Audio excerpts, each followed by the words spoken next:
السلام عليكم ورحمة الله وبركاته. الحمد لله نحمده ونستعينه ونستغفره ونؤمن به ونتوكل عليه ونعوذ بالله من شرور أنفسنا ومن سيئات أعمالنا. من يهدي الله فلا مضل له ومن يضلله فلا هادي له. ونشهد أن لا إله إلا الله وحده لا شريك له. ونشهد أن سيدنا وسندنا وحبيبنا وطبيبنا وطبيب قلوبنا وربنا ومولانا محمد صلى الله عليه وسلم أرسله الله تعالى بالحق بشيرا ونذيرا وداعيا إلى الله بإذنه وسراجا وقمرا منيرا. فقد قال الله تبارك وتعالى أما بعد فأعوذ بالله من الشيطان الرجيم. بسم الله الرحمن الرحيم.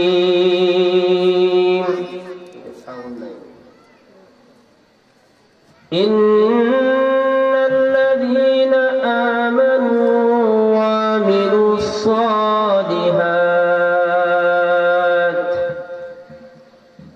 إن الذين آمنوا وعملوا الصالحات كانت لهم جنات الفردوس نزلا أو كما قال النبي صلى الله عليه وسلم خيركم من تعلم القرآن وعلمه أو كما قال عليه الصلاة والسلام إن الله وملائكته يصلون على النبي يا أيها الذين آمنوا صلوا عليه وسلموا تسليما. اللهم صل على محمد وعلى آل محمد كما صليت على إبراهيم وعلى آل إبراهيم إنك حميد مجيد. اللهم بارك على محمد وعلى آل محمد كما باركت على إبراهيم وعلى آل إبراهيم إنك حميد مجيد. سبحانك لا علم لنا إلا ما علمتنا إنك أنت العليم الحكيم.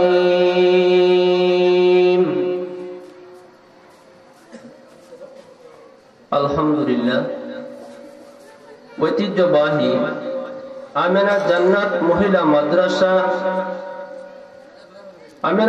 মহিলা মাদ্রাসার উদ্যোগে এক তাফসিরুল মাহফিল।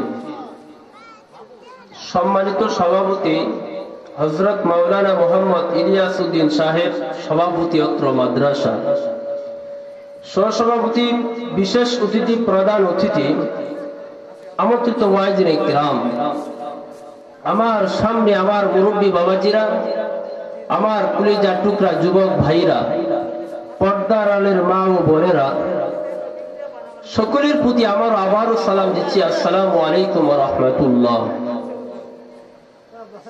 যে আল্লাহ তাআলা এই নয়ানী পাড়া চোরসাপমারি এলাকা একটা জান্নাতের বাগান হওয়ার কারণে আপনারা আমরা খুশি নেবে যান।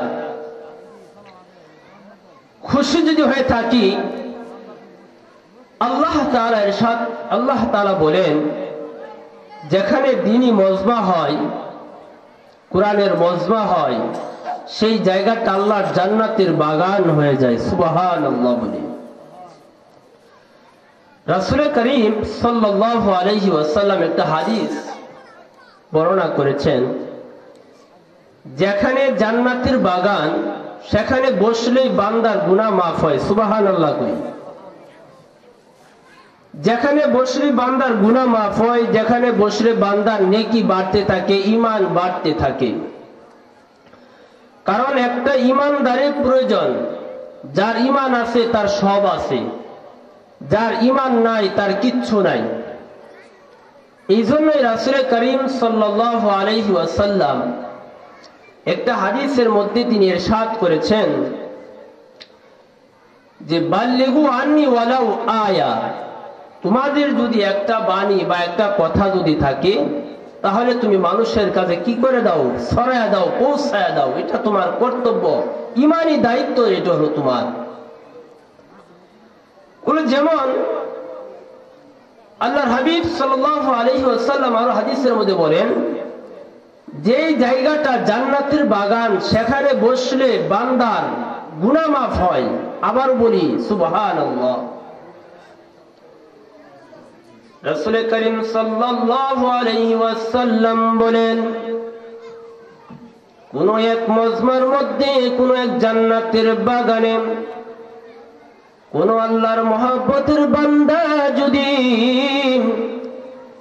একবার সুবহানাল্লাহর আওয়াজ যদি ওই ইমানদারের জবান থেকে বের হয়, আল্লাহ তাআলা ওই ব্যক্তির আমলনামায় 100 নেকি তার আমলনামায় লিখে দেন। শুধু তাই না, মুসলমানি বান্দা, আল্লাহর গোলাম, হাদিসের মধ্যে আল্লাহ রাসূল বলেছেন, কোন ব্যক্তি যদি জান্নাতের বাগানে অবস্থায় বসেন, ইমানদার মুমিন মুসলমানের জবান থেকে একবার সুবহানাল্লাহর আওয়াজ যদি বের হয়, আল্লাহ তাআলা বলেন ওই ব্যক্তির পিছনে 100 গুনাহ আমি আল্লাহ তাআলা মাফ করে দে। এই জন্য এই জান্নাতের বাগানে বসলে লাভ।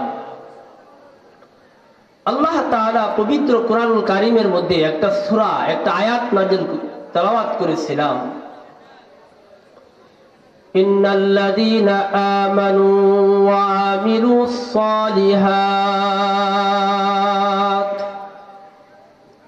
এখানে আল্লাহ তাআলা ইরশাদ করেছেন যে তোমরা দুনিয়াতে নেক কাজ করো, ঈমান আনো এবং কি ভালো কাজ করো। যদি তোমরা ভালো কাজ করতে পারো এবং কি ভালো কাজের উপরে আঞ্জাম দিতে পারো, তাহলে আমি আল্লাহ তাআলা তোমাদেরকে জান্নাতের ভিতরে আমি ঢোকাবো। সুবহানাল্লাহ। কোথায় ঢোকাবে? জান্নাতের ভিতরে আল্লাহ তাআলা ঢোকাবে আপনা আমাকে। এখন আল্লাহ তাআলা আপনার আমাকে জান্নাত দান করবেন কিসের বিনিময়? আল্লাহ তাআলা আপনা আমাকে দুনিয়াতে পাঠাইছে কিসের জন্য? আল্লাহর গোলামি করার জন্য, আল্লাহর ইবাদত করার জন্য। আল্লাহ তাআলা পরাইতে বলেন, ইয়া আইয়ুহান নাসু উবুদু রাব্বাকুমুল্লাযী খালাকাকুম ওয়াল্লাযীনা মিন ক্বাবলিকুম লাআল্লাকুম তাত্তাকুন। আল্লাহ তাআলা ডাক দিয়ে বলেন যে বান্দা, আমি তোমারে দুনিয়াতে পাঠাইছি, আমি তোমারে দুনিয়ার বুকে পাঠাইছি, ছাইরা দিছি।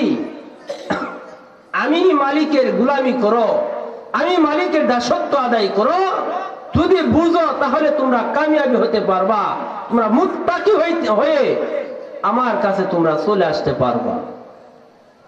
আর আমি তোমার কাছে জান্নাত বিক্রি করছি কিসের বিনিময় জানো? তোমার জান এবং কি তোমার মালের বিনিময়।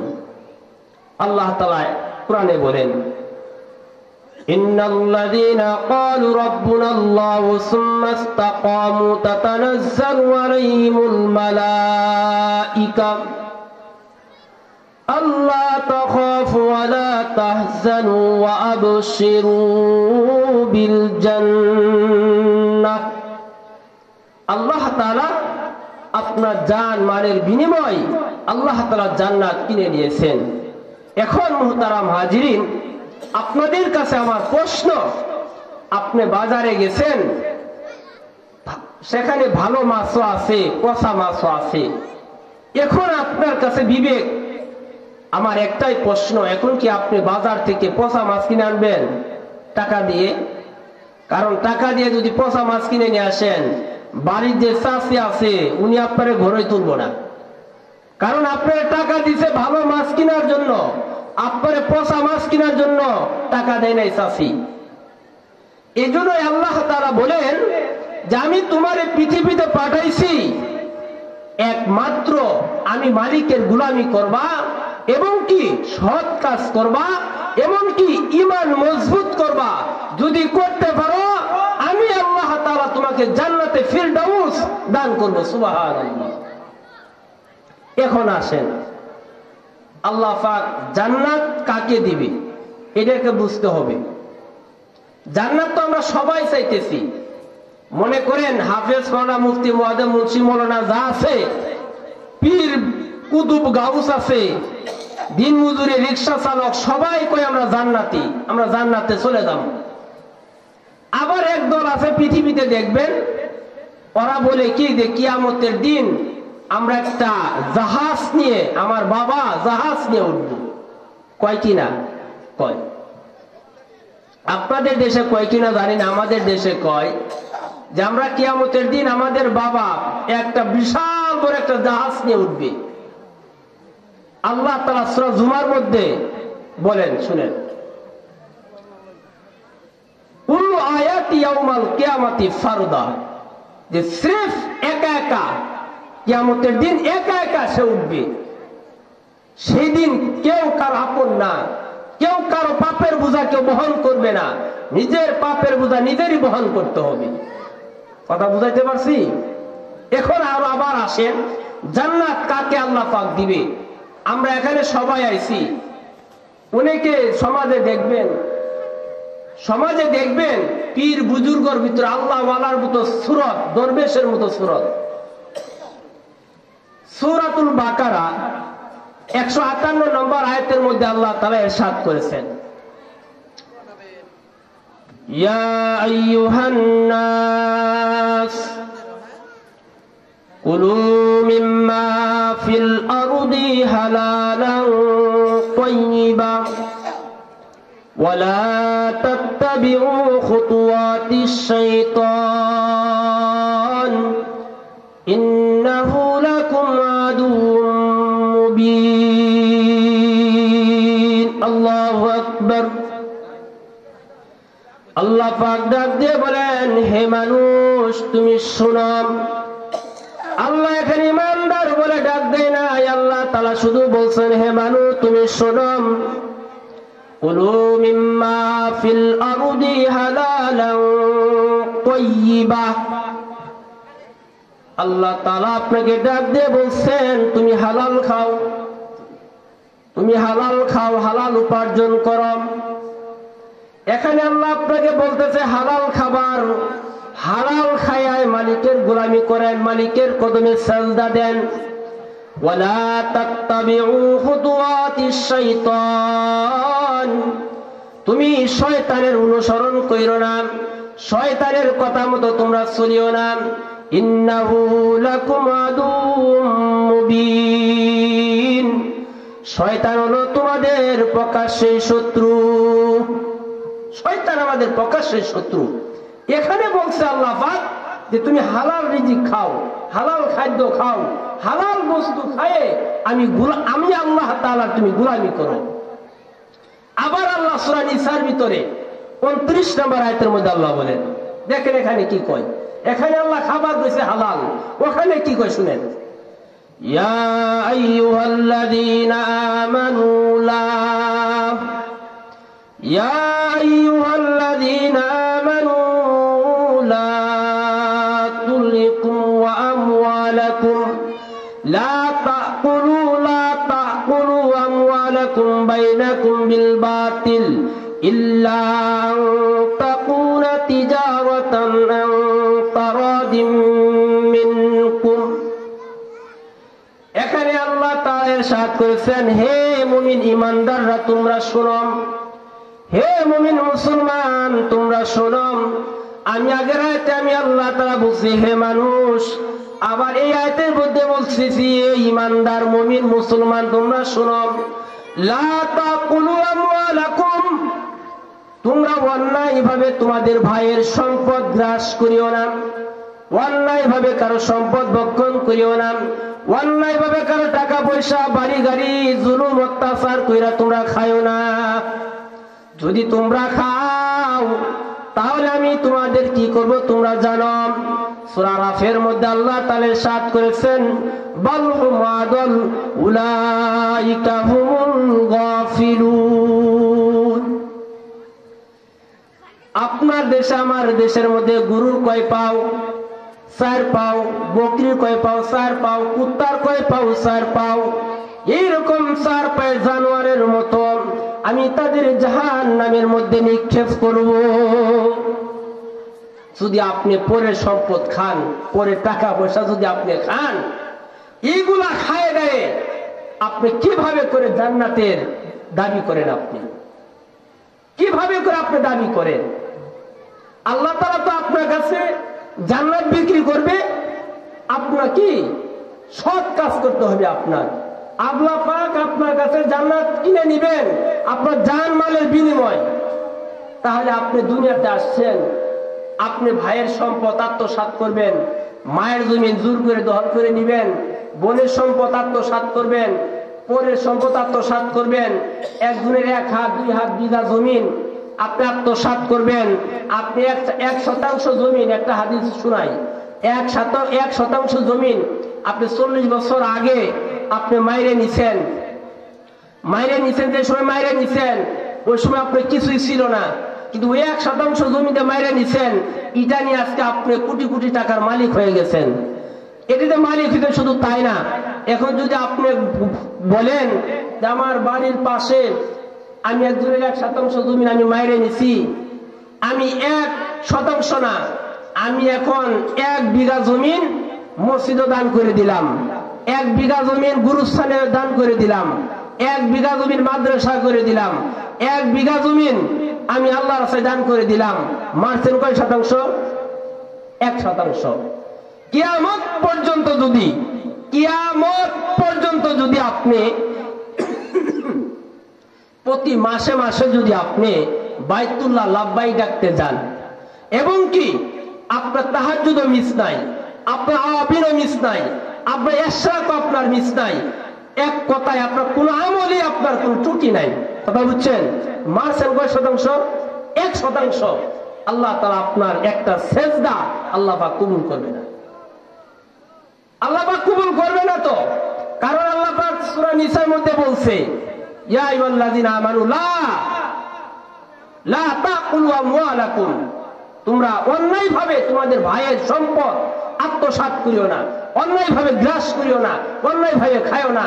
কিন্তু আল্লাহ আপনাকে বলতেছে খাবার না করতেছে, আপনি জোর করে খান কেন? কেন আপনি জোর করে খান? আল্লাহ আপনাকে কইছে যে তুই খাবে সেটা, আল্লাহ আপনাকে বলছে তুই হালাল খা। আরেকটা হাদিস আমি শুনাই, নবীর হাদিস। قال النبي صلى الله عليه وسلم طلب كسب حلال فريضة بعد الفريضة। রাসূল করিম সাল্লাল্লাহু আলাইহি ওয়াসাল্লাম বলেছেন, হালাল রিজিক সন্ধান করা একটা ফরজের সমতুল্য। একটা ফরজ নামাজ, এশারে 4 রাকাত ফরজ পড়লাম না, এই রকম এশারে নামাজ ফরজ যেরকম একটা সমতুল্য বেশি মর্যাদা, এই হালাল রিজিক সন্ধান করা একটা ফরজের সমতুল্য। দেখছেন আল্লাহ পাক কিভাবে বলছেন আপনি আমাকে, জন্যই রাসূল কারীম একটা হাদিস শুনে আরো সহজ করে দিই, শুনেন। রাসূল কারীম সাল্লাল্লাহু আলাইহি ওয়াসাল্লাম একদিন মদিনার মসজিদে সাহাবায়ে কেরামদেরকে নিয়ে তিনি বৈঠক করতেছিলেন। এমন সময় নবীজি বলতেছেন, সাহাবারা তোমরা কি জান্নাতি ব্যক্তি কি দেখতে চাও দুনিয়ার জমিনে? সাহাবারা বলে, ইয়া রাসূলুল্লাহ, ইয়া হাবিবাল্লাহ, দুনিয়ার মধ্যে যদি আমরা জান্নাতি ব্যক্তি দেখতে চাই তাহলে তো আমাদের সৌভাগ্য, আমরা দেখতে চাই, একটু দেখান। নবী আলাইহিস সালাতু ওয়াস সালাম বলেন, সাহাবীরাম, তোমরা দেখবা আসরের সময় একটা মুসল্লি মসজিদে প্রবেশ করবে। কোথায় প্রবেশ করবে? মসজিদে প্রবেশ করবে। রাসূল কারীম সাল্লাল্লাহু আলাইহি ওয়াসাল্লাম বলেন, আসরের নামাজের সময় একটা মুসল্লি মসজিদের নববীর ভিতরে প্রবেশ করবে। আসরের নামাজের সময় একটা মুসল্লি মসজিদে প্রবেশ করলেন, সাদা সিধা ভাবে প্রবেশ করলেন, জুতা বাইরে রেখে মসজিদে আসরের নামাজ আদায় করে আবার তিনি বাড়িতে চলে গেলেন। বাড়িতে চলে যাবেন, এইদিকে আব্দুল্লাহ ইবনে উমরের ছেলে আব্দুল্লাহ, উমরের ছেলে আব্দুল্লাহ, তিনি ওই সাহাবীর পিছনে পিছনে তিনি যাইতে লাগলেন। যাইতে যাইতে ওই সাহাবীকে ডাক দিয়ে বলেন, হে ভাই, আমি আপনার বাড়িতে কি একদিনের জন্য কি আমি মেহমান হতে পারি? বলেন, ঠিক আছে, তুমি চলো, সংক্ষিপ্ত আমি করতেছি বাবা। ওই সাহাবীর সঙ্গে যখন এই আব্দুল্লাহ ইবনে উমর যখন তার বাড়িতে যখন গেলেন, রাত থাকলেন, কিন্তু রাতের মধ্যে তার কোনো তার কোনো আমলই নাই। রাত্রে ঘুম পাড়লেন, আবার ফজর আযান যখন শুরু হয়ে গেল, আবার তিনি মসজিদের নববীর ভিতরে এসে তিনি ফজরের নামাজ আদায় করলেন। আদায় করার পর পরের দিন আবার যখন ওই বাড়িতে চলে গেলেন, বাড়িতে এইরকম ভাবে 3 দিন 3 রাত আব্দুল্লাহ ইবনে উমর তার বাড়িতে থাকলেন, খাওয়া দাওয়া করলেন। খাওয়া দাওয়া করার পর আব্দুল্লাহ ইবনে উমর নবীজিকে বলেন, ইয়া রাসূলুল্লাহ, ইয়া হাবিবাল্লাহ, আমি তার বাড়িতে 3 দিন ছিলাম। কয়দিন? 3 দিন ছিলাম, কিন্তু তার কোনো বাড়তি আমল আমি দেখি নাই। আমি বাড়তি কোনো আমল তার দেখি নাই, কিন্তু যা দেখলাম খালি 5 ওয়াক্ত নামাজই আপনার পিছনে আদায় করে। তখন আব্দুল্লাহ ইবনে উমরকে বলেন, হে আব্দুল্লাহ ইবনে উমর, তুমি মসজিদের আসরের সময় তুমি এখানে হাজির হও। আপনাদের মতো সাহাবায়ে কেরামদেরকে নিয়ে নবীজি মুযাকরা করতেছেন, দ্বীনি আলোচনা তিনি করতেছেন। এমন সময় আব্দুল্লাহ ইবনে উমর বলেন, ইয়া রাসূলুল্লাহ, আপনি একটু বলেন ওই সাহাবীকে কেন আপনি জান্নাতি আপনি বললেন? আমি তার বাড়িতে 3 দিন ছিলাম, তার কোনো বাড়তি কোনো আমলই দেখি নাই। ইনি খালি 5 ওয়াক্ত নামাজই আদায় করলো আপনার পিছনে, তার কি আমলটা আছে আপনি আমাদের বলেন, আমরা নিজেরাও যেন আমল করতে পারি, তার মতো যেন আমরাও জান্নাত কামাই করতে পারি। সুবহানাল্লাহ। নবী আলাইহিস সালাতু ওয়াস সালাম বলেন যে তোমরা যে জানতে চাও তার একটাই আমল শুধু, আর কোনো আমল নাই। কোন কি আমল? ওই সাহাবীর হলো দিল, এই অন্তরটা হলো পরিষ্কার। কি? তার দিলটা হলো পরিষ্কার। এই জন্যই আল্লাহ তাআলা তাকে জান্নাতের সার্টিফিকেট এই দুনিয়াতে তাকে দিয়েছে। সুবহানাল্লাহ। তাহলে মানুষের বেশি আমল লাগে না, বেশি ওয়াজও দরকার নাই। কথা বুঝছেন? একটা ওয়াজই যথেষ্ট জীবনে। আপনার দিল যদি অন্তর থাকে, এই দিল যদি পরিষ্কার থাকে, অন্তর যদি পরিষ্কার থাকে, আপনি কামিয়াবি। অন্তরটা পরিষ্কার থাকে কেমনে আমাদের বলেন তো? এই যে হালাল ছেড়ে দিয়ে হারামের পিছনে দূর পারতাছি, সুদের পিছনে দূর পারতাছি, ঘুষের পাশে দূর পারতাছি, হ্যাঁ, এইগুলি খায় দেয় আল্লাহ আমাদের। আপনাকে আমাকে কিভাবে জান্নাত আল্লাহ দান করবেন বলেন? আমরা তো সবাই জান্নাতি দাবি করতেছি মালিকের কাছে, কিন্তু মায়ের সেটাও খাইতাছি, জান্নাত কেমনে দাম? সম্মানিত হাজিরিন, আল্লাহ তাআলা আমাদেরকে সকলকে আমল করার মতো তৌফিক দান করুক। আমিন। ওয়া আখিরু দাওয়ানা আলহামদুলিল্লাহি রাব্বিল আলামিন। আসসালামু আলাইকুম ওয়া রাহমাতুল্লাহ।